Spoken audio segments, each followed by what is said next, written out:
کہ دشمنوں کو بھی وہ اپنے سینے سے لگائے ہیں، لقب رحمت للعالمین کا رب سے پائے ہیں۔ جو چاہے شوق سے پڑھے، جو چاہے شوق سے پڑھے، وہ لطف زندگی کا لے، جو چاہے شوق سے پڑھے، وہ لطف زندگی کا لے۔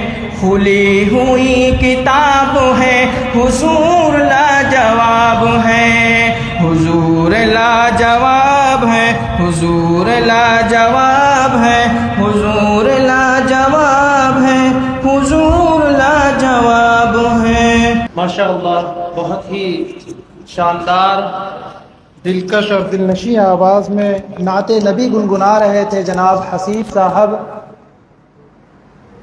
بے شک جب کوئی اچھا کلام پڑھتا ہے اور اچھے انداز میں پڑھتا ہے تو اس کا حق ہے کہ اس کی تعریف کی جائے اور اس کو داد و تحسین سے نوازا جائے۔ تو ماشاءاللہ ہمارے حافظ صاحب نے بہت ہی خوبصورت کلام، خوبصورت آواز میں، خوبصورت انداز میں پڑھا۔ اللہ تعالیٰ ان کی آواز میں مزید برکت عطا فرمائے۔ کسی نے کیا خوب شعر کہا ہے کہ جو دن پھرتے ہیں تو سامان پیدا ہو ہی جاتا ہے، جو دن پھرتے ہیں تو سامان پیدا ہو ہی جاتا ہے، شب غم لاکھ طوفانی ہو تڑکا ہو ہی جاتا ہے۔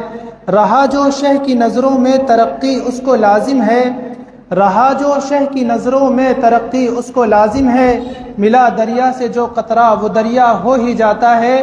نہ میں اچھا نہ میرے شعر اچھے، بات اتنی ہے، نہ میں اچھا نہ میرے شعر اچھے، بات اتنی ہے، جسے اچھا کہیں سرکار اچھا ہو ہی جاتا ہے۔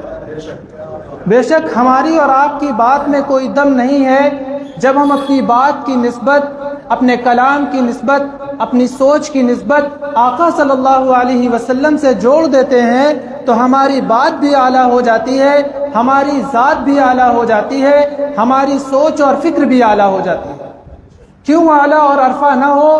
کیونکہ جس ذات کے ساتھ ہم اپنی نسبت کو جوڑ رہے ہیں، اللہ تعالیٰ نے اس ذات کو پوری کائنات میں سب سے بلند و بالا کیا ہے، اس ذات کو اللہ تعالیٰ نے سب سے ارفع و افضل کیا ہے، اس ذات کو سب سے بلند و برتر کیا ہے اللہ رب العالمین نے۔ تو جو جس کے ساتھ جڑے گا اللہ اس کو اسی طرح کا مقام عطا فرمائے گا۔ اب میں مختصراً جلسے کے سرپرست، صدر جلسہ، منتظم جلسہ کا تعارف کرا کر اصل مقرر کو آپ کے سامنے پیش کروں گا۔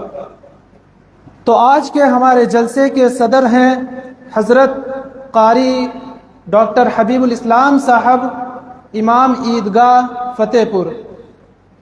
اللہ تعالیٰ ان کی عمر میں برکت عطا فرمائے۔